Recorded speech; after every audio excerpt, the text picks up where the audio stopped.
Bueno, buenas tardes allá. ¿Cómo están? Buenas tardes, doctora. Muy bien. ¿Y tú? Bien, gracias a Dios. ¿Cómo están los demás compañeros? Veo a varios allí conectados. Buenas tardes, doctora Alexander Botelo. Un placer. Ah, igualmente, un placer conocerlo. Y hay otro que se llama Samsung, no sé quién será. Sería muy grato pues conocerlos, ¿no? O sea, que se puedan presentar. El doctor Jason, ya le di clases, sin embargo, bueno, doctor, lo escucho. Eh, Su nombre ya me lo sé, qué hace, cuáles son sus expectativas con respecto al curso. eh, y después comenzamos con el doctor Alexander y si quiere participar, el otro que indica que es Samsung. Bueno, me place verla nuevamente, porque ya es la tercera materia que hemos podido pues, cursar juntos y he aprendido bastante de su persona. Bueno, como se sabe, soy el auditor interno del Instituto Autónomo de Vialidad.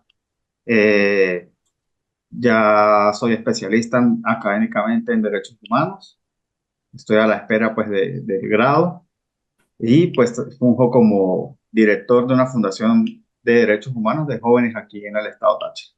Y pues mis expectativas, bueno, del procedimiento penal de menores, he hecho algunos cursos con la Defensoría del Pueblo con estos temas y pues de verdad es agradable, más por el tema ahorita actual que hay de la migración, de los niños, niñas y adolescentes con esos permisos de viaje, tanto nacionales como internacionales. Y bueno, es bueno conocer siempre sobre estos temas, más con nosotros como abogados, ¿no? Así es, doctor. Muchas gracias. También da clases en la universidad, ¿verdad? En el Instituto de Sí. Estudios Superiores. Sí, doy clases en pregrado, ahorita estoy dando 5 materias y bueno, ahí nos hemos visto varias veces. Qué bueno. Bueno, gracias, doctor. El doctor Alexander Botelo.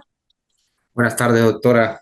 Realmente un placer pertenecer a esta institución, a este instituto.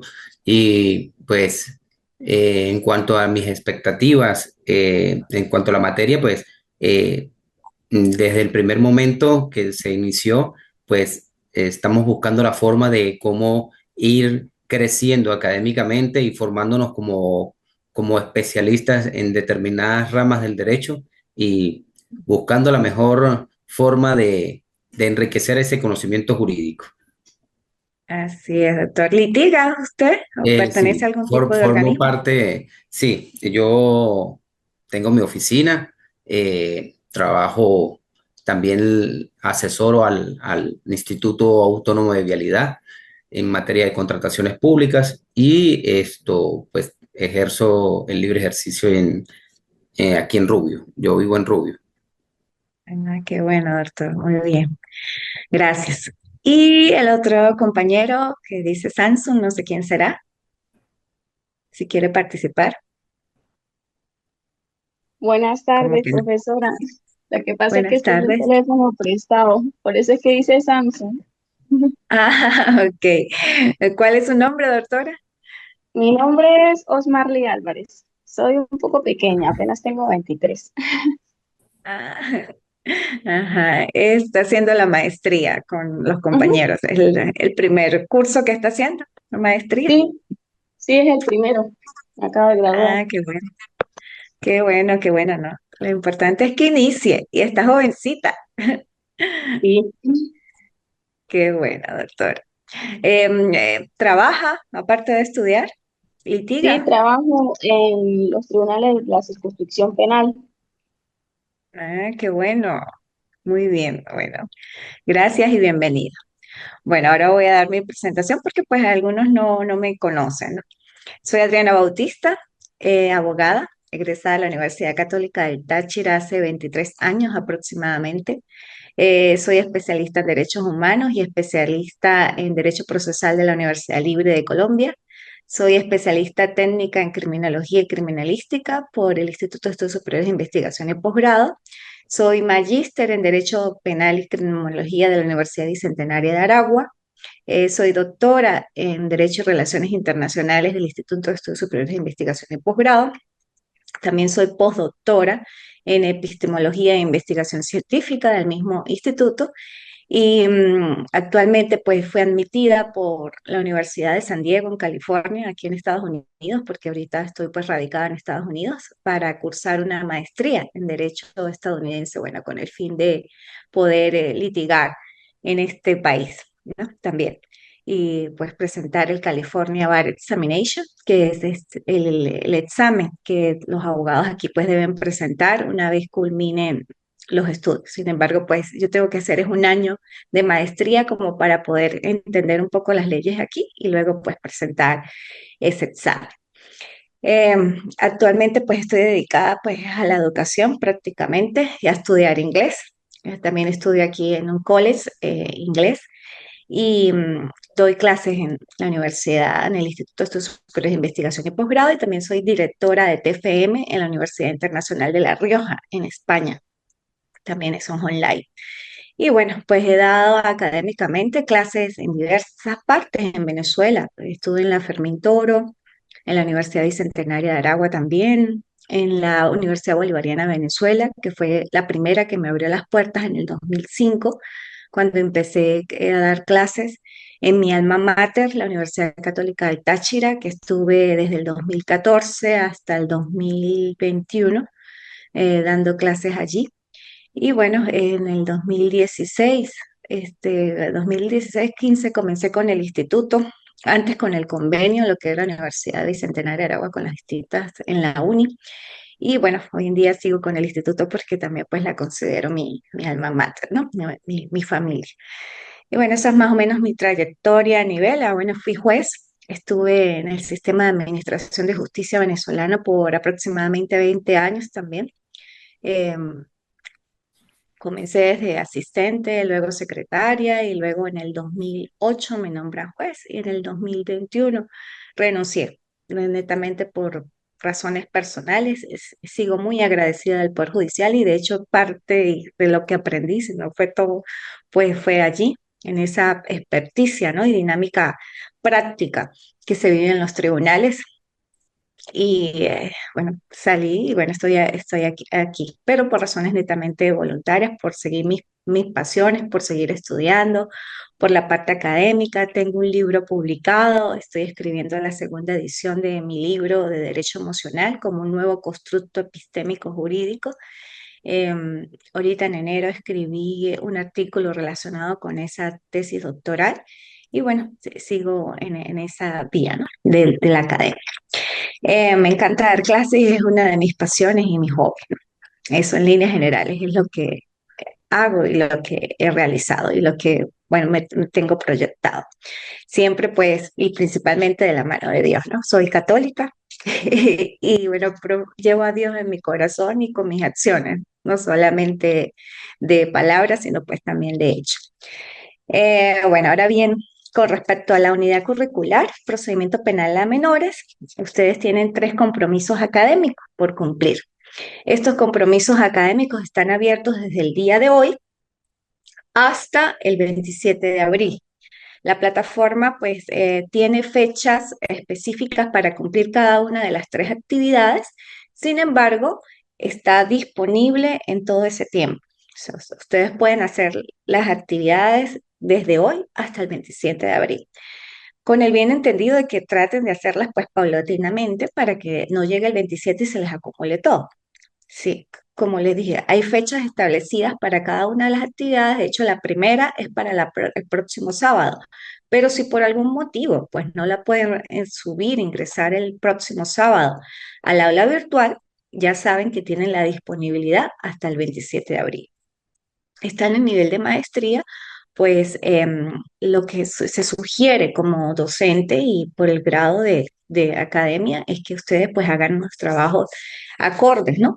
A ese grado de maestría, con profundidad académica, con internalización de los conocimientos, que sea producto de criterio propio, no corte y pegue de la web o corte y pegue de algún libro, porque bueno, hoy en día más con esta evolución tecnológica que tenemos, pues hay software efectivamente detectores de plagio y yo pues puedo observar inclusive el grado de coincidencia o el grado de plagio de cada una de las disertaciones escritas en todo caso. En este caso solamente va a ser un ensayo académico es la segunda actividad con una ponderación del 25%. El ensayo académico pues es un proceso de reflexión, tiene pues su propia estructura, debe tener dentro del mismo contexto una introducción, un desarrollo y conclusión. Cuando yo hablo del mismo contexto es que no me van a decir introducción esto, tal cosa, desarrollo esto, no, no, no. O sea, sino que en su propio contexto va, esa es la estructura de un ensayo. Como es académico, debe llevar un resumen y sus palabras claves o descriptores. Si van a hacer uso de las normas APA y van a hacer uso de citas, características, conceptualizaciones de autores, pues conforme a las normas APA, citar dentro de esa normativa, colocar entre paréntesis, entre comillas, alineado y demás, y referenciar en la parte inferior de la hoja, ¿no? En la cita bibliográfica. Y posteriormente, pues en la referencia bibliográfica. Eso con las normas APA. Si ustedes utilizan otro tipo de normativa, como la normativa UNE ISO 690, que es una normativa europea, pero que también yo la puedo aceptar.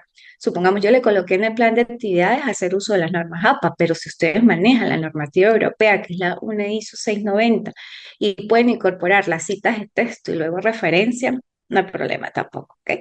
Solo que sí lo hagan con la debida normativa, que tampoco es que sea un ensayo lleno de citas bibliográficas y de citas en texto, porque pues tampoco es la idea. Los ensayos son procesos de reflexión.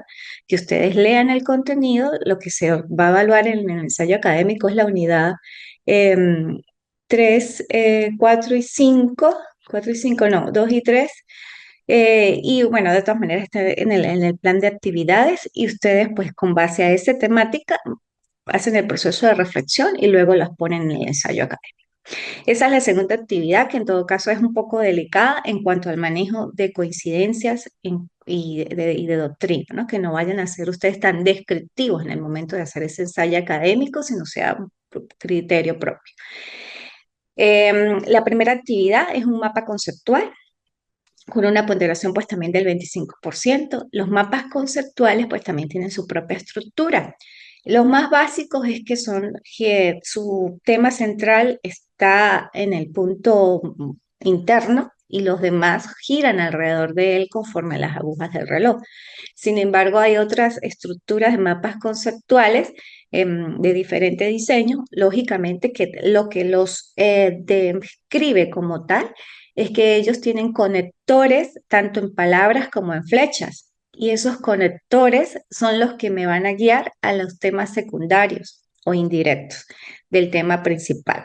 Entonces, es como por eso se llama tema conceptual, porque agrupa diferentes conceptos, pero relacionándolos todos entre sí sobre un tema principal. ¿Ok? ¿Por qué son tres? Porque son tres las unidades. Ahí sí es uno, dos y tres las unidades que se van a evaluar. Entonces, es un mapa conceptual por cada unidad. O sea, hacen en síntesis ese mapa conceptual por cada unidad y lo obtienen. Entonces son tres mapas conceptuales. La segunda actividad, como ya dije, el ensayo académico y la tercera y última actividad, una exposición virtual. Conforme a la temática del plan de actividades, tiene una ponderación también del 50%. Y esa exposición, pues bueno, no puede ser menos de 7 ni más de 10 para que no se le congestione el canal YouTube.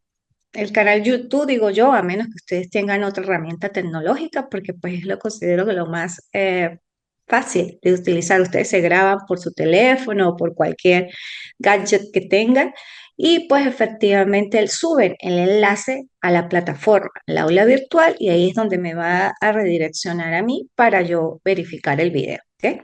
¿Qué voy a observar en el video? Pues lógicamente manejo de contenido, presencia, somos abogados, pues estar bien presentaditos. Si ustedes quieren utilizar PowerPoint detrás como pizarra, sean creativos. O si no quieren utilizar nada y solamente hablar y disertar, también lo pueden hacer. No, no hay problema. O sea, es a su gusto, y sí se los dejo a su libre albedrío. ¿Ok? Bueno, ese es el compromiso académico, las estrategias de validación de aprendizaje disponibles del día de hoy hasta el 27 de abril. ¿Ok? ¿Alguna pregunta con el plan de actividades? Sí, profe, no me quedó claro el mapa conceptual. O sea, hay que hacer todo el campo de trabajo en mapas conceptuales, ¿sí? O sea, la unidad uno, la unidad 2 y la unidad 3. Exacto, un mapa conceptual para cada unidad. O Son sea, que tres mapas hay tres mapas conceptuales. conceptuales en el mismo trabajo. Ok, ahora sí entiendo. Exactamente, en la misma, en el mismo archivo. Si por casualidad a veces los mapas conceptuales son un poco como fuertes de contenido y no quieren subir, yo les habilité en la plataforma tres archivos.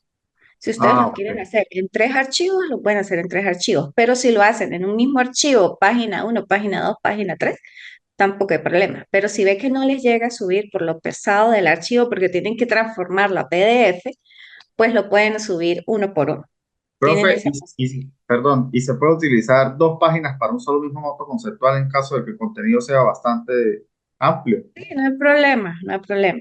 Sí, pues como ustedes quieran. Yo digo uno, pero si quieren sintetizar, pero sí que es bastante amplio y lo hacen en dos páginas, no hay problema. Sí debe llevar, pues lógicamente, portada, Ah, referencias bibliográficas para saber de dónde sale lo que ustedes están proyectando en el mapa conceptual, ¿no? Todo tiene que ir referenciado en bibliografía, ¿no? sí, sí, pues, bueno, Pero de resto, sí. nosotros que trabajamos, pues sabemos cómo es el tema de Sí. las referencias. Sí, tranquilo, gracias. Ok, a la orden, doctor. ¿Alguna otra pregunta con respecto al plan de actividades o está claro? Sí, está claro para. Sí. Ok, bueno, perfecto. Ahora sí empecemos propiamente con la materia. Procedimiento penal a menores. Procedimiento penal a menores, básicamente en este contexto va a estar ¿dónde? Sistema de responsabilidad penal de adolescentes. Y una de las frases mías, porque es mía, yo inicio pues esta materia con esa frase que indica, si se educa a un adolescente en conflicto con la ley penal, se evita a un adulto en situación de criminalidad.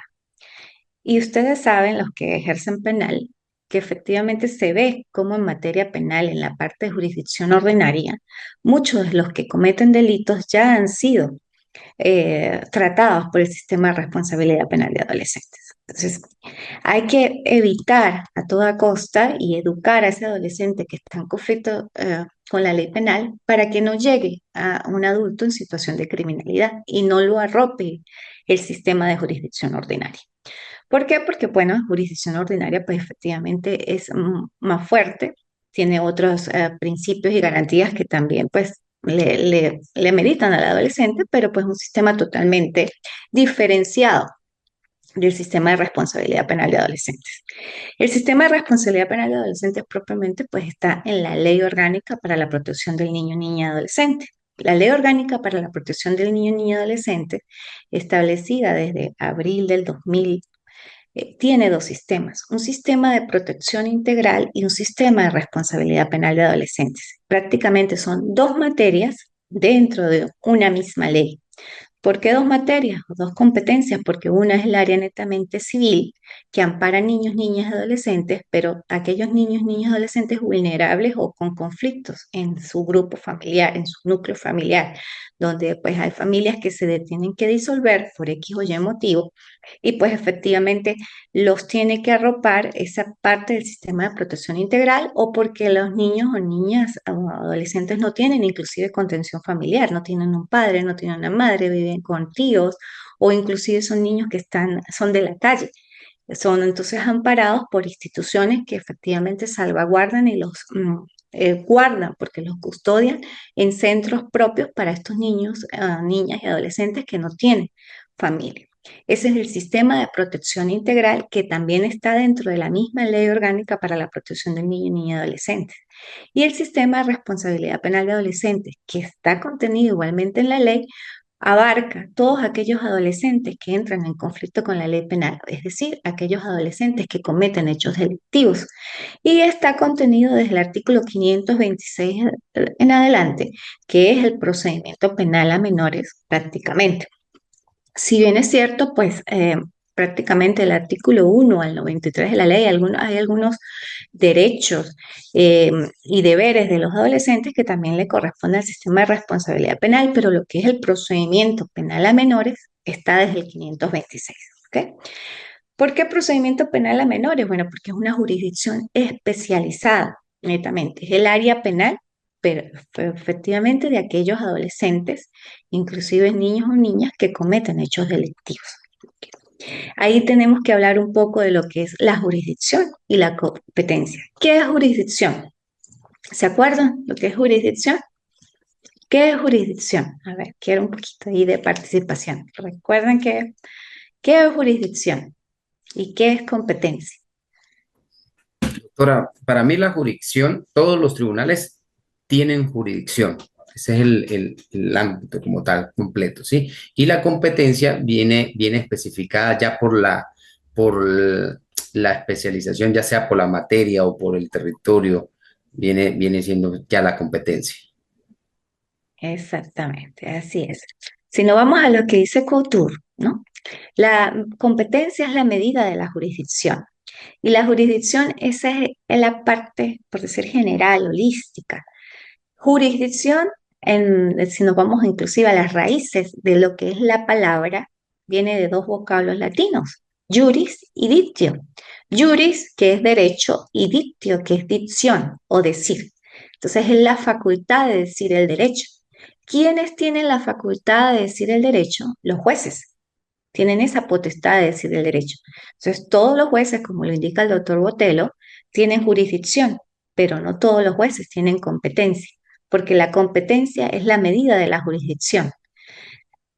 Un juez, por lo menos cuando yo era juez de responsabilidad penal de adolescentes, era juez en toda la República Bolivariana de Venezuela, pero solamente tenía competencia por territorio y por materia. ¿Por qué por territorio? Estado Táchira, y más aún San Cristóbal. Y materia, jurisdicción especializada, responsabilidad penal de adolescentes. Yo no podía tratar asuntos de jurisdicción ordinaria, solamente responsabilidad penal de adolescentes. Entonces, efectivamente, jurisdicción es el todo y la competencia es esa parte del todo, es la medida de esa jurisdicción. En materia de responsabilidad penal de adolescentes o la jurisdicción penal es jurisdicción especializada. ¿Por qué es especializada? Porque solamente son adolescentes que cometen hechos delictivos y más aún adolescentes comprendidos entre 14 años y menos de 18. Ese es el ámbito de aplicación de la ley del sistema de responsabilidad penal de adolescentes y del procedimiento penal de menores o el procedimiento penal de adolescentes. Entonces también hay allí otro encuadre que es la edad y ahí se refleja la imputabilidad. Es imputable aquel adolescente que comete hechos delictivos y puede ser declarado penalmente responsable de sus actos en edades comprendidas entre 14 y menos de 18. Ahora bien, ¿qué pasa si un adolescente tiene 13 años y comete un hecho delictivo? Es adolescente, porque inclusive la ley me dice por su edad que es adolescente.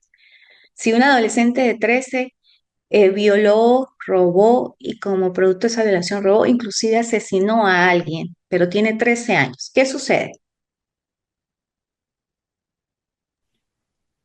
Profe, ahí en ese caso, pues uno como profesional del derecho buscaría unas causas de inculpación porque es inimputable ya el niño, porque ya de ahí diríamos que es un niño que no tiene el discernimiento de saber si lo que estaba haciendo estaba bien o estaba mal. Bueno, sí, es entre niño y adolescente. O sea, el grado de maduración psicológica está en ese proceso, ¿no? De evolución. Lógicamente que como tiene 13 años de edad, es como dice el doctor Botelo, es totalmente inimputable. Eso con ocasión de la reforma del 2015, que es la vigencia de la ley la más remota. Pero antes del 2015, los adolescentes de 12 en adelante podían ser penalmente responsables de sus actos y podían estar con sanciones, inclusive privativas de libertad, por ese tipo de delitos, porque una violación, un robo agravado y lógicamente un homicidio son delitos graves. Entonces, sí podían ser privados de libertad como consecuencia. Con la reforma del 2015, no, son totalmente inimputables y sí se le aplican medidas, pero son medidas de protección nominadas o innominadas impuestas por el Consejo de Protección, el consejero de protección. No va a ser sí, es regulado por el sistema de responsabilidad penal de adolescentes, por el procedimiento penal de menores, sino por un sistema administrativo, pudiera decirse, del Consejo de Protección, donde le impone medidas, supongamos orientaciones psicológicas, orientaciones psiquiátricas, incorporación a una actividad educativa o incorporación a una actividad laboral, supongamos, pero sí dirigidas a que el adolescente comprenda que efectivamente cometió un hecho delictivo grave y que debe ser regulado. Estas medidas pues no deben sobrepasar de 2 años, ¿no? Em, Allí se pueden extender, pero dependiendo del caso en particular, pero casi siempre pues estas medidas de protección duras 2 años. Es a veces en el momento que se creó la ley o que se reformó la ley del 2015, pues había un choque, ¿no? Porque efectivamente se veía como adolescentes de 13 años podían cometer hechos atroces y que pues no podían ser responsables de sus actos, sino eran inimputables. Pero pues lógicamente el legislador está de acuerdo que el grado de maduración psicológica todavía no es el suficiente como para determinar efectivamente, bueno, culpabilidad, intención, dolo. Hay algo allí sí que se debe verificar, lógicamente, porque un niño o un adolescente de 13 años que cometa hechos delictivos de esa gravedad, cuando nos vamos a la gravedad, porque puede cometer un robo a regatón, sin embargo sigue siendo un hecho delictivo, este, que hay que regularlo. Pero ya de los graves, pues hay algo allí en él que hay que ser tratado y que hay que ser tratado a tiempo porque si no, pues puede llegar a convertirse en un adulto en situación de criminalidad de esos fuertes. Entonces, bueno, todos esos factores y estándares se estudian pues en el momento de que se cometa ese hecho delictivo y bueno, se verifican todos estos factores endógenos y exógenos que incidieron para que ese adolescente de 13 años cometiera el hecho delictivo e inclusive para aquellos adolescentes de más de 13 años, de 14 en adelante, cometan hechos delictivos pues también peligrosos. Sin embargo, pues la ley, que lo vamos a ver en las próximas clases, tiene un catálogo de delitos donde establece cuáles merecen privación de libertad y cuáles no merecen privación de libertad. Los que merecen privación de libertad son solo los que están establecidos en el 628, para darles un adelanto, y los que no están en el 628 no merecen privación de libertad. ¿Okay? Entonces, por eso es diferenciado totalmente el sistema de responsabilidad penal de adolescentes del adulto. En cuanto a la constitución del tribunal como tal, el sistema de responsabilidad penal de adolescentes pues también tiene un juez de control, un juez de juicio y un juez de ejecución y tiene una corte especial de adolescentes. En el estado Táchira hay una corte penal accidental del sistema de responsabilidad penal de adolescentes. O sea, quiere decir que los mismos jueces ordinarios que están ahora se constituyen como corte penal accidental en el caso de que existan sentencias o decisiones que sean recurridas y pues ellos las toman. Si por alguna casualidad alguno de los jueces se inhibe o lo recusan, de esos que son de la Corte de Apelaciones ordinaria, pues bueno, sean nombrados uno de la lista, porque pues hay listas de jueces accidentales que vienen a constituir esa corte especial en el Táchira. Otras estados como Caracas, Nueva Esparta, si ya tienen una corte efectiva, una corte penal dispuesta para responsabilidad penal de adolescentes. En el Táchira pues todavía no. Porque pues el volumen sí hay bastante, pero no da tampoco para que sea muy recurrente o las decisiones se recurran a cada rato, muchos recursos en materia de responsabilidad penal de adolescentes. Entonces, por eso es la corte accidental. Em, los fiscales del Ministerio Público, pues, bueno, pues son fiscales especializados, dispuestos solamente para esa materia, no son fiscales de jurisdicción ordinaria, no son fiscales de materia de género, violencia de género, sino son fiscales especializados en responsabilidad penal de adolescentes que cumplen las mismas funciones y que son titulares de la acción penal y que tienen dualidad de funciones igual que un fiscal de las otras áreas, ¿no? Como de jurisdicción ordinarias. En cuanto a las funciones de la fiscal del Ministerio Público, también están contenidas en la ley a partir del 648 y vamos a verlas rapidito. El Ministerio Público especializado, pues le corresponde de forma exclusiva el ejercicio de la acción pública. Si ustedes lo saben, el Ministerio Público es el titular de la acción penal. para exigir la responsabilidad, en todo caso, de los y de las adolescentes en conflicto con la ley penal. Y pues por eso se dispone de fiscales especializados. ¿Ok? El Ministerio Público en el 649 habla de la oficialidad de oportunidad. Indica que debe investigar, pues, que las sospechas fundadas en la perpetración de los hechos punibles con participación de los adolescentes para ejercer la acción penal pública, salvo los criterios de oportunidad regulada, que son los que vamos a ver en la próxima clase, cuando exista, pues, bueno, remisión o aquellos casos especiales donde efectivamente se toman otros aspectos en el momento de poder decidir sobre la responsabilidad penal o no del adolescente. Las funciones son prácticamente parecidas a jurisdicción ordinaria: velar por el cumplimiento de sus disposiciones, ejercer la acción salvo los casos previstos, investigar los hechos punibles, interponer recursos, solicitar y aportar pruebas y participar en su producción, vigilar el cumplimiento de las funciones, asesorar a la víctima y bueno, las demás que fije la ley. Con el bien entendido que el Ministerio Público tiene una dualidad de funciones, no se puede perder esa perspectiva, y no solamente en el ámbito de jurisdicción especializada, sino en el ámbito inclusive de jurisdicción ordinaria. Es acusador, pero también es parte de buena fe. Cuando digo que es parte de buena fe, es porque efectivamente el Ministerio Público, el fiscal, debe recabar las pruebas no solamente que culpen, sino también de aquellas que puedan exculpar al adolescente.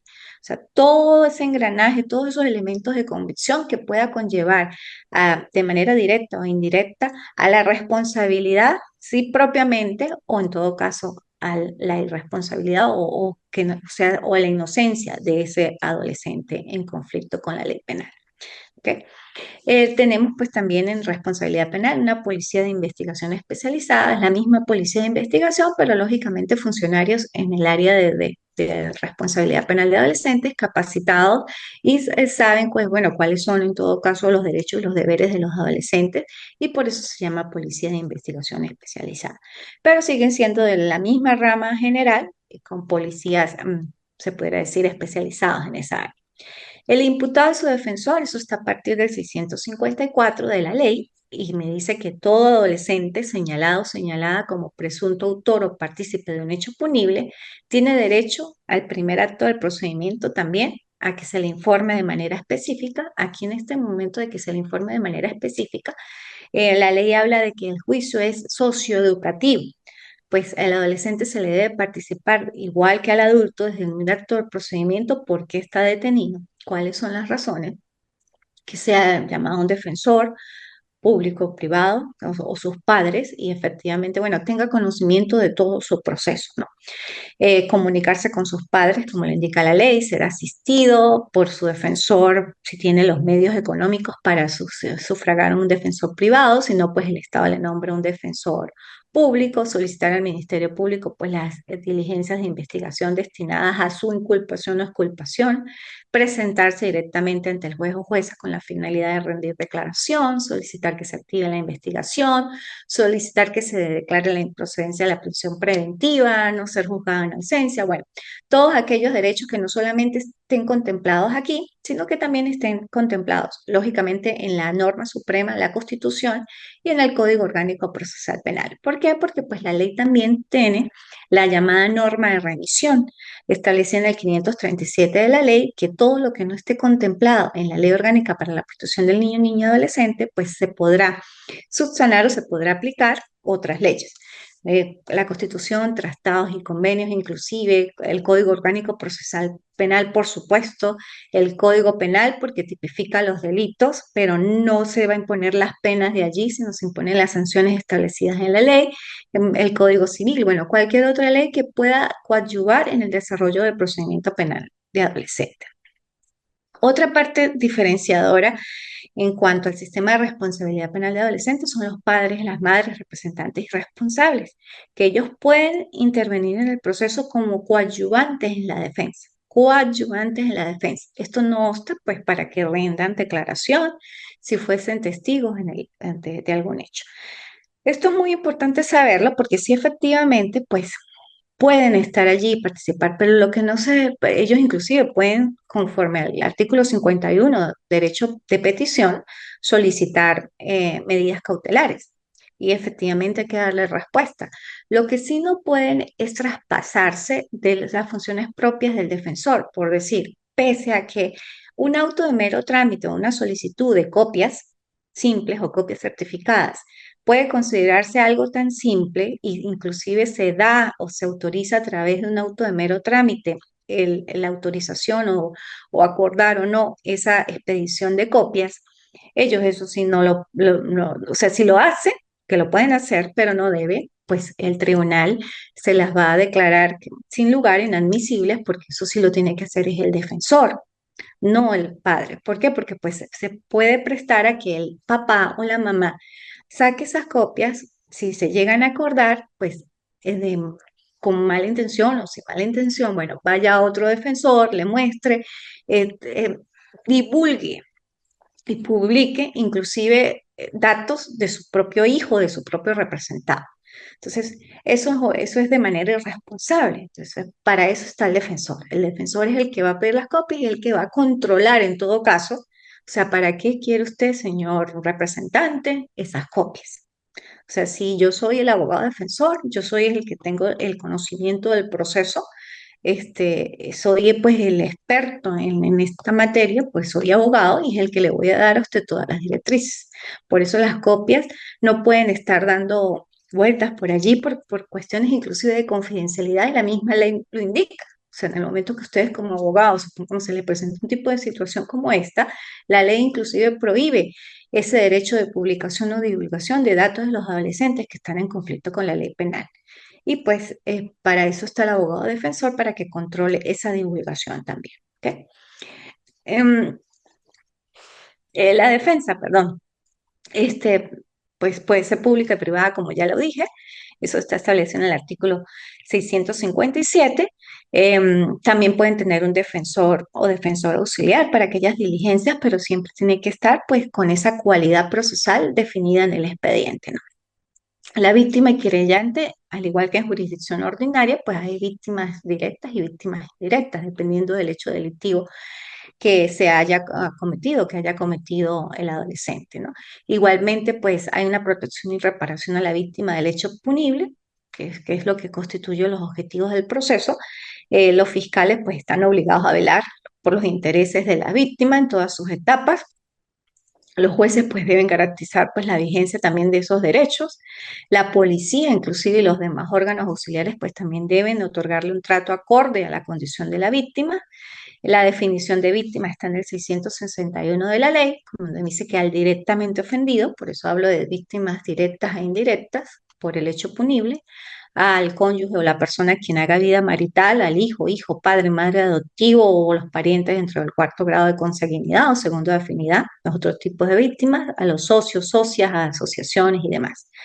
Los derechos de la víctima, igual que jurisdicción ordinaria, pues bueno, puede intervenir en los actos del proceso, puede ser informado en cualquier momento, solicitar la protección, adherirse a la acusación, presentar querella, ejercer las acciones propias derivadas de ese hecho punible, hacer oído y demás. Asistencia especial si necesita pues algún tipo de apoyo en materia psicológica o psiquiátrica, pues también el sistema de responsabilidad penal tiene un equipo multidisciplinario que puede ayudar a la víctima en el momento de que sienta así algún tipo de presión, acoso, inclusive, bueno, o cualquier trastorno debido a la comisión de ese hecho punible. También lo ampara y para eso también está el equipo multidisciplinario. Lógicamente, pues que el fiscal del Ministerio Público tiene que agotar los canales regulares, ¿no? O sea, todo tiene un proceso. No es llegar allí y yo quiero que me verifiquen, que me hagan una terapia porque me siento mal. No, o sea, todo tiene que estar regulado y inclusive, pues, concatenado o establecido dentro del expediente porque eso es lo que le va a dar pues la garantía, ¿no? Y va a verse, verificarse el debido proceso, que siempre debe existir pues un balance entre los derechos del adolescente, los deberes del adolescente, los derechos de la víctima, pero también los deberes de la víctima. Y que eso es lo que le da garantía pues, al proceso penal de adolescentes como tal. Los órganos y jurisdicciones, que ya lo hablamos, sin embargo, pues están como más establecidos a partir del 665, cuando me dice que le corresponde a la sección de adolescentes de los tribunales penales ordinarios y de la Sala de Casación Penal del Tribunal Supremo de Justicia el ejercicio de la jurisdicción para adolescentes. O sea, tenemos una sección penal de adolescentes como tal, pero derivada de un circuito, por lo menos en el Estado Táchira, el circuito judicial penal del Estado Táchira es el todo. Dentro de ese circuito está la sección penal de adolescentes, de responsabilidad penal de adolescentes, en el caso del Estado Táchira, con 3 jueces, uno de control, uno de juicio y uno de ejecución, y pues con su corte penal accidental. ¿Ok?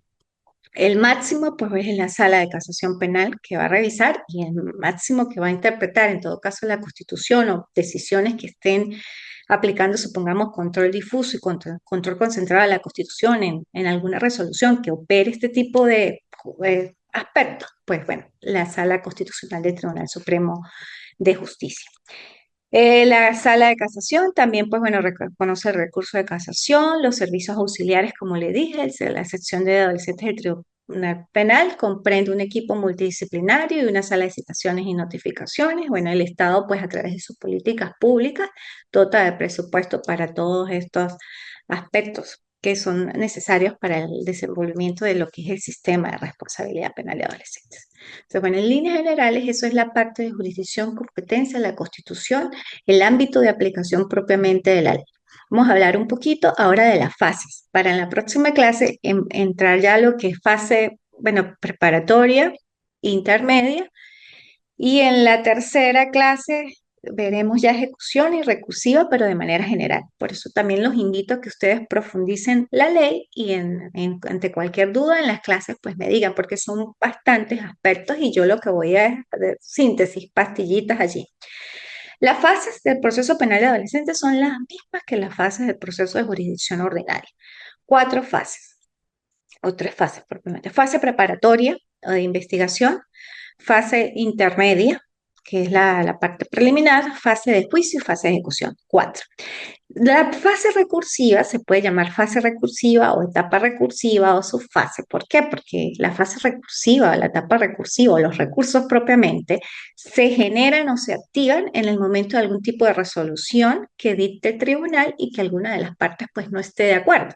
Entonces, cualquier tipo de resolución se puede dar en fase preparatoria, en fase intermedia, en fase de juicio, en fase de ejecución. Entonces, en cualquier momento de que exista una resolución que en alguna de las partes pues, no esté de acuerdo, se va a activar el área recursiva y bueno, dependiendo de la resolución, pues va a ser una apelación de autos, o una apelación de sentencia, o se va a ejercer un recurso de revocación.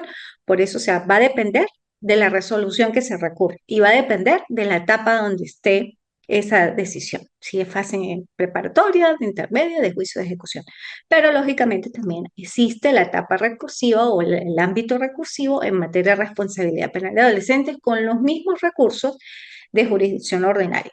Varían en el tiempo, más que todo en la forma de proceder, pero el contenido como tal sigue siendo el mismo que lo vamos a ver en la tercera clase. En la fase preparatoria o fase de investigación, parecidísima jurisdicción ordinaria, lo único que en la parte de flagrancia se presenta al adolescente ante el juez de control en un lapso de 24 horas, no en 48 como en el sistema de responsabilidad penal de adolescentes. Se divide el tiempo a la mitad, 24 horas para ser presentado ante el tribunal de control. Las formas de aprehensión, igual, o por investigación o por flagrancia. Si es por investigación, porque efectivamente hay elementos que comprometen la responsabilidad penal o la presunta responsabilidad penal de adolescente, y efectivamente ya hay una investigación y diligencias de investigación realizadas con anterioridad, se emite una orden de aprehensión y el tribunal de acuerdo se captura al adolescente y es puesto ante el tribunal de control por investigación. Por flagrancia, igual que en materia de adultos, se dan los parámetros doctrinarios de cuasi flagrancia, flagrancia y demás, que efectivamente al adolescente se le aprendió en el momento de cometer el hecho delictivo o a pocas horas de haberse cometido el hecho delictivo, a pocos minutos, o porque fue encontrado dentro de sus pertenencias objetos que hacen presumir la participación del hecho punible, o porque ha sido señalado por la víctima o por el clamor público como el presunto perpetrador del hecho punible. Esos son los elementos de la flagrancia y son los mismos para jurisdicción ordinaria. Entonces, también se da en fase preparatoria y se da en materia de jurisdicción especializada, en materia de adolescentes. Operan que empieza la diferencia en cuanto al momento de presentación, que es 24, y entre las medidas de coerción personal, que son un poco diferentes que en materia de adultos. En materia de adolescentes existen medidas para asegurar la comparecencia del adolescente a los sucesivos actos procesales, como medidas cautelares sustitutivas a la prisión, o prisión preventiva o privación de detención preventiva de libertad, que son medidas de coerción para asegurar la comparecencia del adolescente a los sucesivos actos procesales. Pero la privación de libertad como tal no se da como medida de coerción para asegurar comparecencia, sino se da como sanción. Ya, se en fase en el momento que el adolescente es declarado penalmente responsable. Ahí ya empieza a diferir del adulto. ¿Por qué? Porque en el adulto tenemos dos medidas de coerción. O se da la medida menos gravosa, que es la cautelar sustitutiva, o se da la medida más gravosa, que es la privación de libertad. Más nada. En materia de adolescentes, la privación de libertad se da como sanción, no como medida de coerción para asegurar comparecencia. En adultos sí.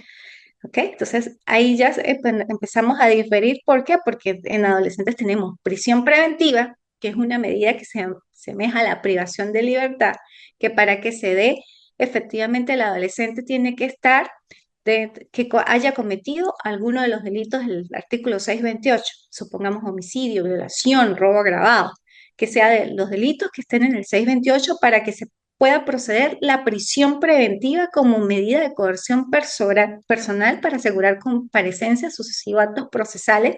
Se pudiera decir que es una medida gravosa porque efectivamente se está privando de la libertad, pero es prisión preventiva del 581 de la ley. Medidas cautelares sustitutivas, que son medidas menos gravosas, que pueden sujetar al adolescente a ciertas condiciones para asegurar comparecencia, pero estando en libertad.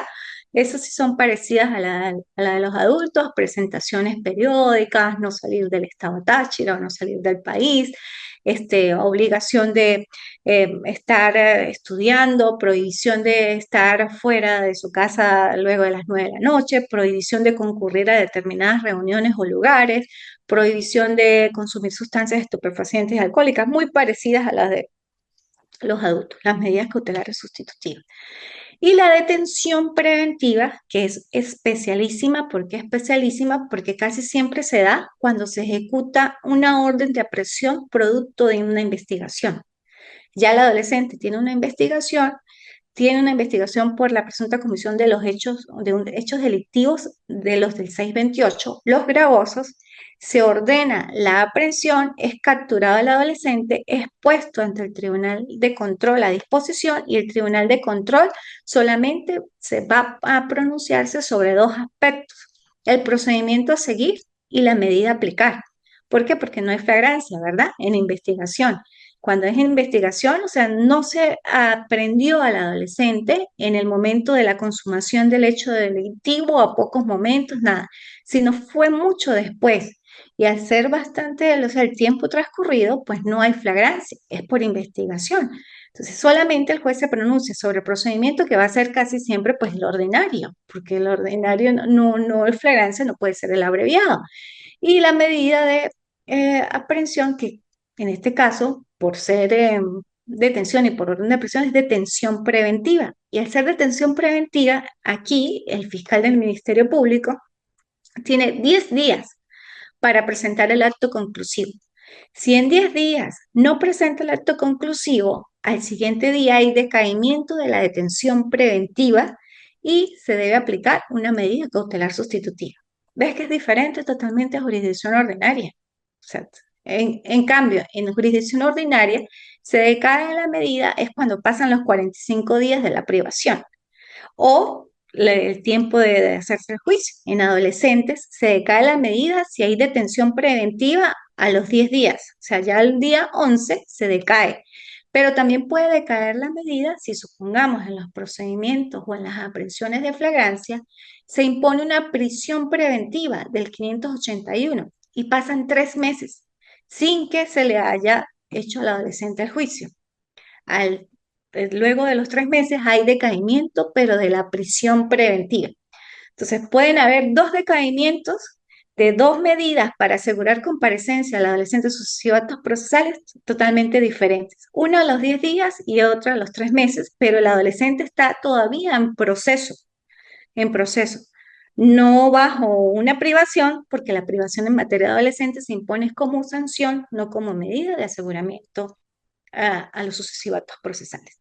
Entonces ya ahí empieza a diferir y totalmente a distinguirse el sistema de responsabilidad penal de adolescentes con sus instituciones procesales propias del sistema de responsabilidad de la jurisdicción ordinaria. ¿Estamos claros? En ese punto, ¿alguna pregunta hasta ahora? ¿No? ¿Todo bien? Bueno, perfecto. Yo sí tengo una Eso, pregunta ya. dígame. Lo de 3 meses sí me confundí un poquito. Entendí lo de 10 días, pero lo de 3 meses sí no lo agarré. Lo de Por los favor. 3 meses es la prisión preventiva del artículo 581, que también se da bajo los supuestos de que el adolescente, para decretársele la prisión preventiva, debe haber cometido o estar incurso en la presunta comisión de los delitos del 628. Cuando lleguemos a lo del 628, que eso lo vamos a ver en la otra clase de la fase intermedia, son los delitos que, por decir, robo agravado, homicidio, droga, pero en mayor cuantía. Aquellos delitos graves que están en el 628 son, primero, eso es uno de los elementos para poder decretar tanto prisión preventiva como detención preventiva. Otros fundados elementos que existen que el adolescente se va a fugar. Otros razonados elementos que el adolescente va a obstaculizar los medios de prueba. Los elementos, si ustedes se ponen a observar, son muy parecidos a los elementos para decretar la privación de libertad en jurisdicción ordinaria, pero estos elementos son para decretar prisión preventiva tanto en detención, o sea, prisión preventiva o detención preventiva, que son medidas para asegurar comparecencia del adolescente gravosas a los sucesivos actos procesales. En la detención preventiva, el adolescente hay decaimiento pasado los 10 días. En la prisión preventiva, cuando se da por procedimiento abreviado, que también se puede dar por procedimiento ordinario, decae a los 3 meses.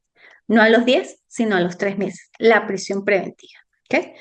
Son dos medidas diferentes. Casi siempre la primera se da por investigación. La segunda se da o en flagrancia, en procedimiento abreviado, o en flagrancia con procedimiento ordinario.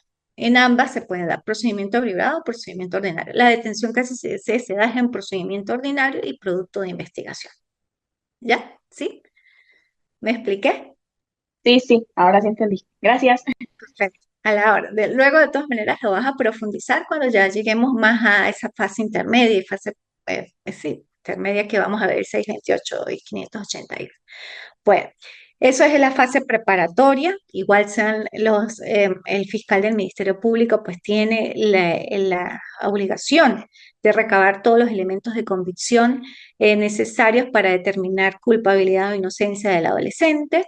En el momento de la flagrancia, el juez, igual que en jurisdicción ordinaria, pues si es por investigación, solamente se pronuncia de dos aspectos: procedimiento a seguir y medida a aplicar. Si es por flagrancia, bueno, pues los tres elementos: si califica o no la flagrancia, el procedimiento ordinario o abreviado y la medida a seguir. Si es el adolescente está puesto a disposición del sistema de responsabilidad penal de adolescentes por la presunta comisión de un delito, por decir, de hurto, porte ilícito de arma, robo arrebatón, robo propio, bueno, cualquiera de aquellos delitos, no de los que están en el 628, pues siempre se le van a aplicar medidas cautelares sustitutivas. O sea, el adolescente va a quedar en libertad, condicionado, sí, al cumplimiento de ciertos elementos para que el vaya luego a la audiencia preliminar, casi siempre. Ahora, si son de los delitos graves, pues bueno, puede ser que se le imponga una prisión, puede ser que se le imponga un procedimiento abreviado, y cuando hablamos del procedimiento abreviado, recuerden que se suprime la fase intermedia y saltamos directamente a fase de juicio. Y en fase de juicio, pues en el juicio oral y reservado, se va a determinar culpabilidad o no inocencia del adolescente, pero se suprimió la fase intermedia porque saltamos en procedimiento abreviado. Si es procedimiento ordinario, entonces ahí sí pasamos a la fase intermedia con las características muy parecidas a jurisdicción ordinaria, que se puede dar una conciliación, no hablamos allí de acuerdo reparatorio, sino hablamos de conciliación, no hablamos de una suspensión de la ejecución del proceso, sino aquí una suspensión condicional del proceso a pruebas, diferente un poquito el nombre, se habla de conciliación. Son alternativas a la prosecución del proceso que se pueden dar en fase intermedia, pero dependiendo del delito cometido por el adolescente. Y si son delitos graves, pues bueno, también se da el procedimiento de admisión de los hechos, y en la admisión de los hechos se abre un artículo que lo vamos a ver más adelante, que es el 570, que no lo tiene jurisdicción ordinaria, que es un plazo para que las partes puedan revisar las actuaciones y pasado ese plazo, pues presenten las excepciones debidas. En jurisdicción ordinaria, fijada la audiencia preliminar, antes de los días se fijan o se oponen las excepciones. Aquí se da un plazo más para que las partes puedan revisar con mayor detenimiento la acusación y el expediente, y ahí sí, vencido ese plazo, pues presentan las solicitudes que bien tengan las excepciones. Ahí ya también difiere totalmente de materia de jurisdicción ordinaria. Entonces, bueno, hasta aquí lo dejamos el día de hoy porque es demasiadas cosas y lo voy a saturar de aspectos, pero ya saben, llegamos hasta la fase preparatoria muy parecida. La próxima clase, pues, veremos ya, sí, fase intermedia y fase de juicio. Los principios, algo muy importante para que ustedes los tengan en cuenta. Bueno, los integrantes, ya más o menos dije que entre ellos está la sala constitucional, la sala de casación penal, pero todos los integrantes están en el 527 de la ley. Los invito a que ustedes los lean, quienes conforman el sistema de responsabilidad penal de adolescentes. Inclusive lo conforman los consejos comunales y las autoridades legítimas de los pueblos indígenas. Los principios fundamentales como tal, bueno, también opera el principio de legalidad y lesividad. Al adolescente no se le va a procesar y no le va a sancionar por aquellos delitos que no estén contemplados en ningún tipo penal o en leyes. ¿Ok?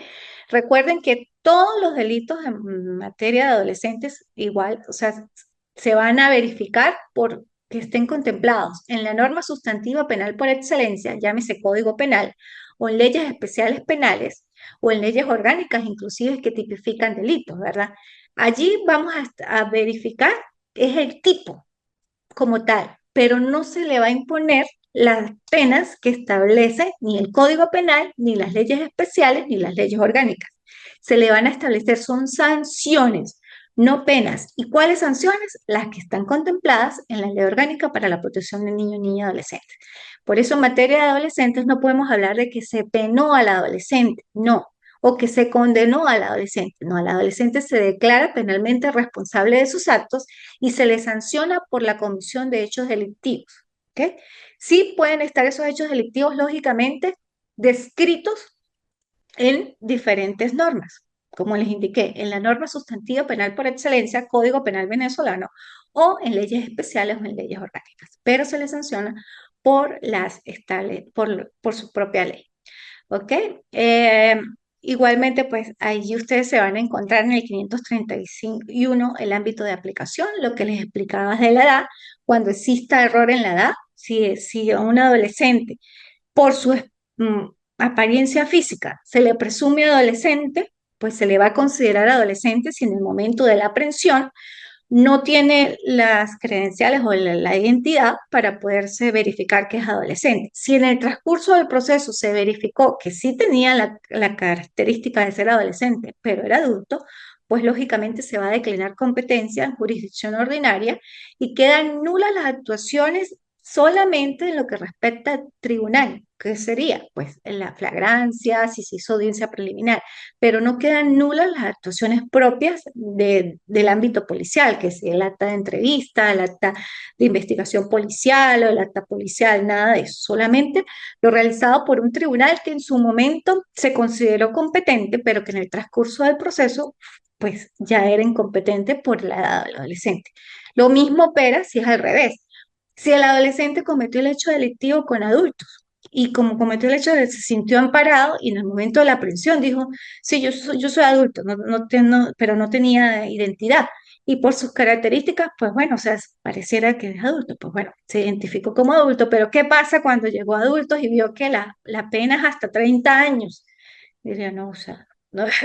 Fue y habló con su abogado y dijo, no, no, es que yo soy adolescente, llame a mi mamá, llame a mi papá, mire, aquí está mi cédula de identidad, mi parte de nacimiento. Y bueno, pues el abogado verificó que efectivamente cometió el hecho delictivo como adolescente, 17 años, pero con fisionomía de adulto, y se declina. Entonces, el tribunal ordinario va a remitir en copia certificada las actuaciones correspondientes al adolescente, se declina competencia y bueno, se hace en adolescentes, ya no sería audiencia de calificación de referencia, sería una audiencia de presentación de detenido y pues se decidiría sobre el procedimiento ordinario y sobre la detención preventiva, que es lo más seguro que se le va a aplicar por la comisión del hecho delictivo, si es uno de los delitos graves. Aunque en cambio, si es por decir un hurto calificado, un hurto grabado, pues va a salir en libertad. Pues va a depender del hecho delictivo. Eso es cuando ahí exista error en la edad o concurrencia de personas adultas y adolescentes. Siempre se va a separar a los adolescentes y los adultos, sean procesados o sancionados. Inclusive en el momento de la perpetración de un hecho delictivo, pues los funcionarios policiales tienen que estar conscientes de que si hay concurrencia de adultos y adolescentes, tienen que separar a los adolescentes de los adultos y pues no, que no tengan comunicación. Igualmente, cuando los adolescentes, ya siendo jóvenes, adultos o con mayoría de edad, son remitidos al centro penitenciario de Occidente. También hay un ámbito, una ala especial para aquellos jóvenes adultos, porque son jóvenes adultos, que porque cometieron hechos delictivos siendo adolescentes y van a ser siguiendo amparados por la ley orgánica para la protección de niños y adolescentes. No es que ya tienen 18 años y los va a seguir el procedimiento de jurisdicción ordinaria. No, cometieron el hecho delictivo como adolescentes, siguen siendo amparados por la ley orgánica para la protección de niños y adolescentes, lógicamente que están en un centro penitenciario de adultos, pero separados a su vez de los adultos. ¿Ok? Porque son garantías propias de ellos. Igualmente, pues tienen las garantías a la dignidad, a la proporcionalidad, se le va a sancionar de acuerdo al hecho punible atribuido, el principio de presunción de inocencia, que igualmente pues a todas las personas se le presume inocente hasta que exista una sentencia condenatoria definitivamente firme que pruebe lo contrario. Tienen derecho a la información, el derecho a ser oído, a un juicio educativo, que es esta parte del juicio educativo, pues sí es diferente de jurisdicción ordinaria. El adulto no tiene un juicio educativo. Se le impone, se le informa así de sus derechos, pero aquí al adolescente va como más dirigido a ese proceso de inserción de manera armónica y pacífica a la sociedad, para que efectivamente ese adolescente no vuelva a cometer hechos delictivos, que él tenga conciencia de sus actos, que internalice el hecho delictivo, que se ponga en el otro lado de la moneda y que sienta un poco de lo que la víctima sintió o lo que le hizo sentir. Eso es lo que se busca con ese proceso de inserción al adolescente de manera armónica y pacífica a la sociedad y que el adolescente, bueno, entienda que su comportamiento fue malo, transgredió normas, que producto de esa transgresión de normas pues está detenido o detenida, pero con el firme propósito de que va a salir allí siendo un hombre o una mujer diferente, con un proyecto de vida distinto y que puede pues transformarse. Y sí lo logra, porque todo el tiempo que yo estuve en responsabilidad penal de adolescentes, inclusive tuve un adolescente que cometió un homicidio, después salió en libertad y todo el tiempo que yo estuve allí, cuando lo vi años después, ya se iba a graduar de médico. Entonces sí se puede, o sea, sí se puede. Tampoco hay que ser tan duros y estigmatizarlos, tener un poco, bueno, sentido de empatía. no justificar su comportamiento lógicamente, pero sí hacerle entender que el comportamiento fue malo y que puede cambiar. Todas las personas tenemos derecho a una segunda oportunidad y en este caso los adolescentes tienen derecho a esa segunda oportunidad. Y más si estamos en ese ámbito penal donde una palabra muchas veces dice mucho, o sea, dice todo y le siembra esas semillas de esperanza a ese adolescente todavía que está en ese proceso de maduración psicológica. Entonces es mejor decirle, o sea, y que exista esa conciencia y que exista un poco de empatía y que sembrarle esa conciencia al adolescente que solamente aplicar la norma de manera exegética, porque si no, no estamos haciendo nada.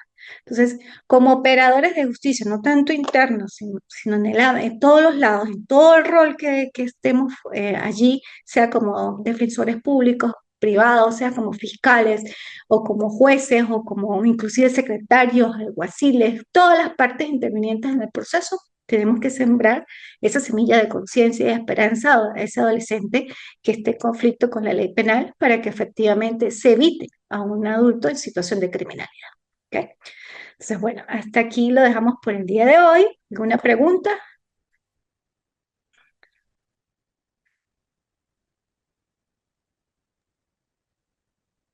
¿Algo que me quieran decir, manifestar, sugerir, No, profe, pues, participar? agradecidos por la clase de hoy. Muy interesante lo que es el procedimiento ordinario y las diferencias que existen con el normal. Ok, gracias. Sí, es totalmente diferente. Muy bonito el sistema de responsabilidad para los adolescentes. El doctor Botelo me quiere decir algo. Mariana. El micrófono. Sí, sí, doctora, agradecido, ¿verdad? Por su clase el día de hoy. Puntos muy importantes para lograr la diferenciación de lo que es el procedimiento ordinario para los adultos y lo que es el procedimiento del proceso penal para adolescentes. Pues sí que a uno va aclarando aquellas circunstancias porque en circunstancias tendemos a hacerle similitudes y hay una diferenciación bastante amplia en ambos procesos. De verdad agradecido. Gracias, Arthur. Bueno, así es. Y en el transcurso de la materia, lástima que solamente sean dos clases y como le dije, eso son pastillas, síntesis de lo que voy a dar. Pero ustedes, de manera autodidacta, cuando empiecen a leer y a comprender más la ley, se van a dar cuenta lo hermosa que es.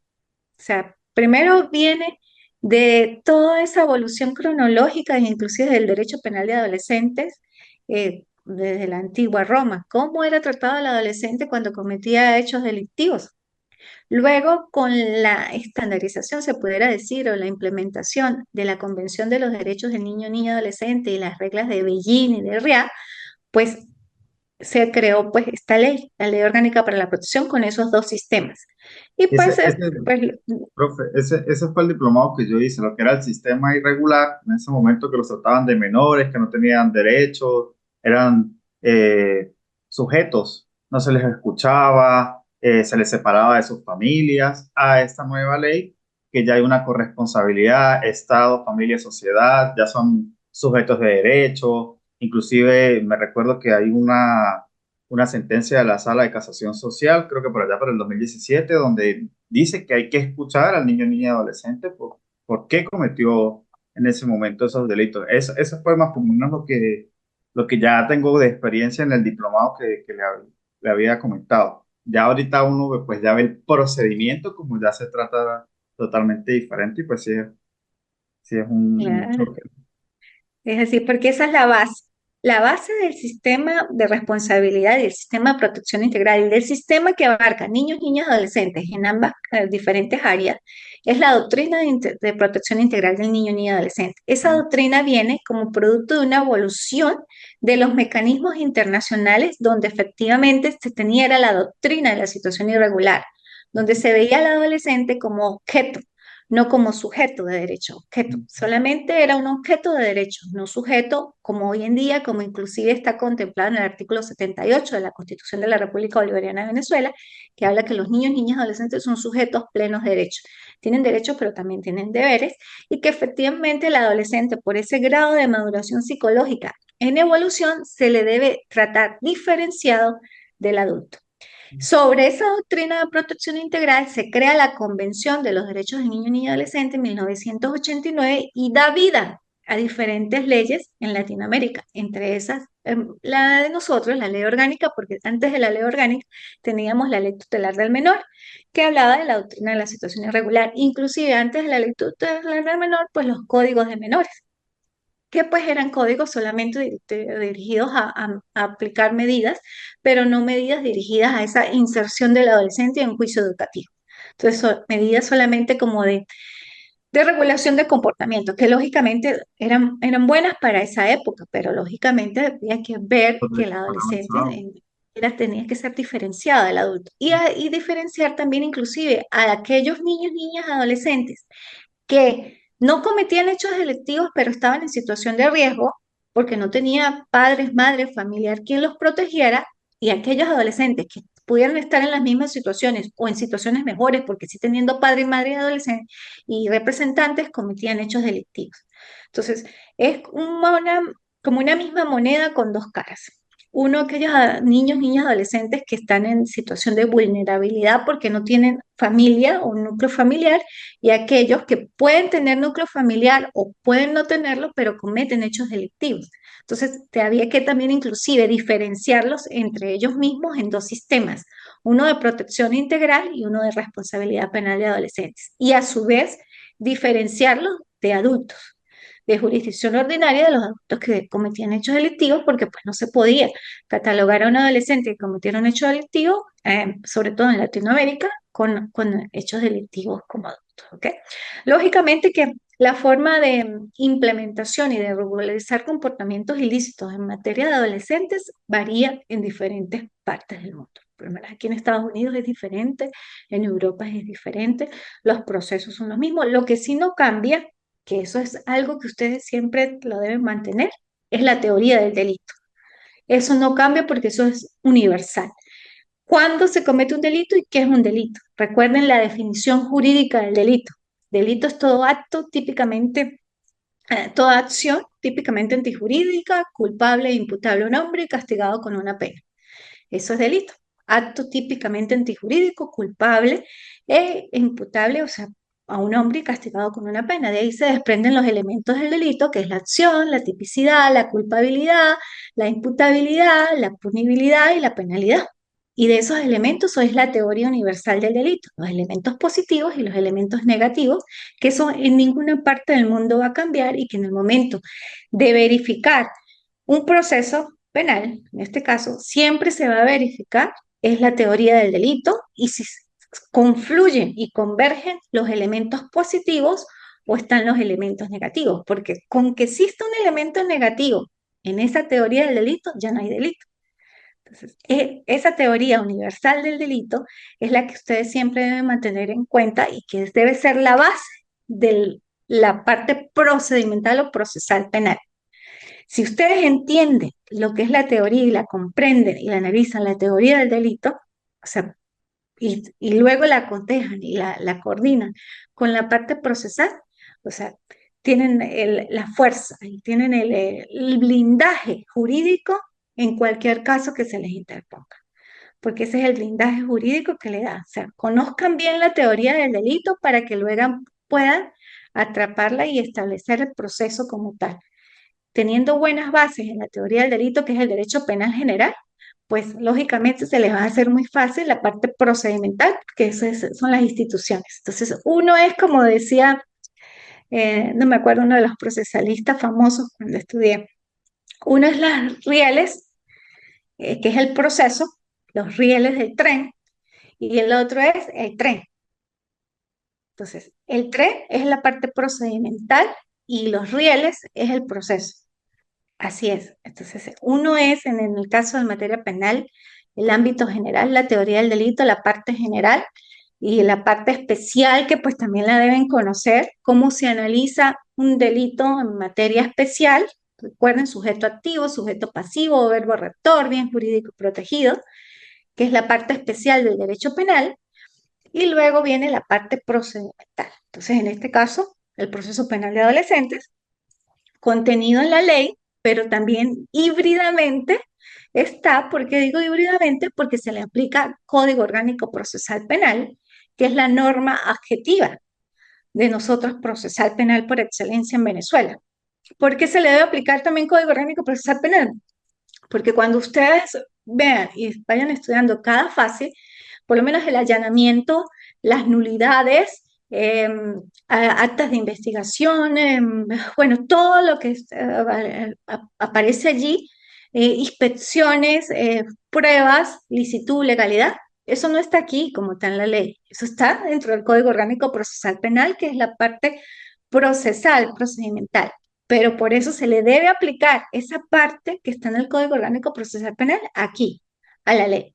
La ley lo que me da es como las instituciones de ella, pero también me da la alternativa y es necesario aplicar el Código Orgánico Procesal Penal para aquello que no está contenido en la ley. Entonces, aquí el allanamiento sí puede hablar, pero no está la norma específica de cuáles son los requisitos para que sea el allanamiento. Eso está en el Código Orgánico Procesal Penal y por normas de remisión, normas de aplicación supletoria, entonces nos vamos para allá, aplicamos el allanamiento, las formas de cómo se, por decir, está especificado el allanamiento y lo relacionamos con la Ley Orgánica para la Protección del Niño, Niño Adolescentes y el procedimiento penal a menores.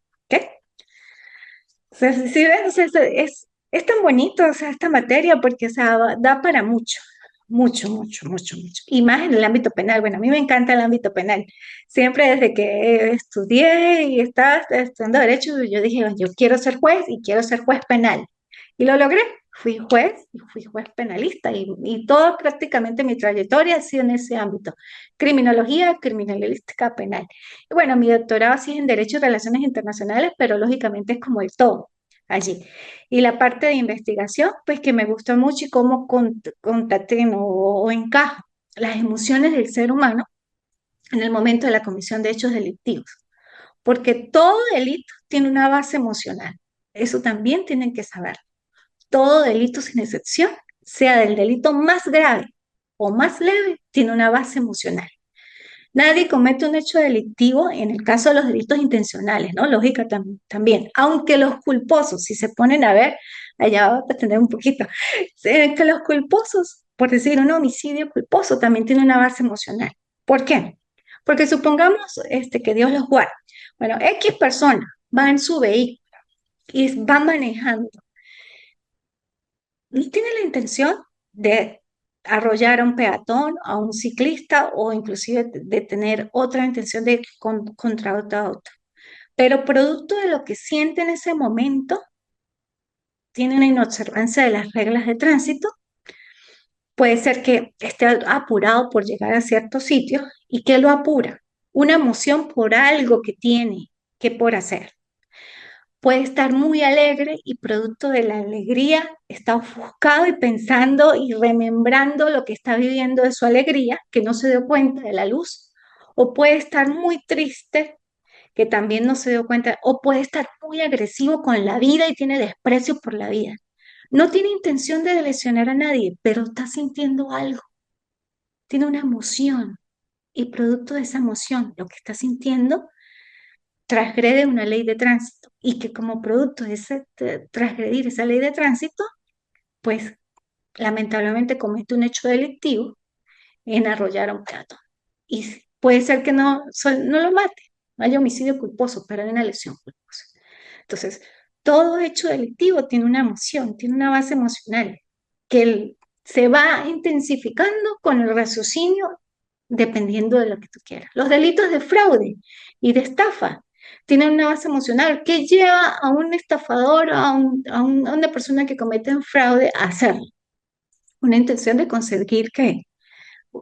Pecunio, más patrimonio, algo. O sea, su objetivo es tener dinero o algo que le satisfaga de manera patrimonial. Entonces tiene una base emocional, tiene una intención, quiere algo, tiene una emoción. Entonces, eso es mi tesis doctoral. Claro, yo la llevé al ámbito de estudiar esas emociones y el ámbito de resolución de conflictos. O sea, sobre la base de las emociones también se puede resolver cualquier tipo de conflicto. Como yo le decía a mis adolescentes cuando estaban en el tribunal, llegaban adolescentes, hubo una época agresivos a las audiencias, cuando era la época de los motines, súper agresivos. ¿Y qué hacía yo? Les hablaba con dulzura, con respeto y bajaba sus niveles de agresividad. Cuando estaban los motines, ¿cuántas veces no llegué yo a los motines donde tenía partes como una película de terror? Hubo un motín que me tiraron una cabeza en mis pies, o sea, como un balón. Sí, ¿y qué hice yo? Bueno, lo que hice fue arrimarla para un lado, hablar con ellos y demostrarles primero fuerza, respeto, pero también hablarles de manera, o sea, sutil y bajar los niveles de agresividad, porque qué sé yo si empezaba a decirles y agresivamente iba a generar más agresividad. Agresividad con agresividad genera más agresividad. Entonces, era hablarles muy sutilmente, diciéndoles las consecuencias que podía generar su conducta, demostrarles que no tenía miedo y que podía seguir adelante. Entonces, ahí tenía que controlar mis emociones, porque ¿qué pasaba si yo como juez me tiraron esa cabeza, empezaba a gritar o salía corriendo?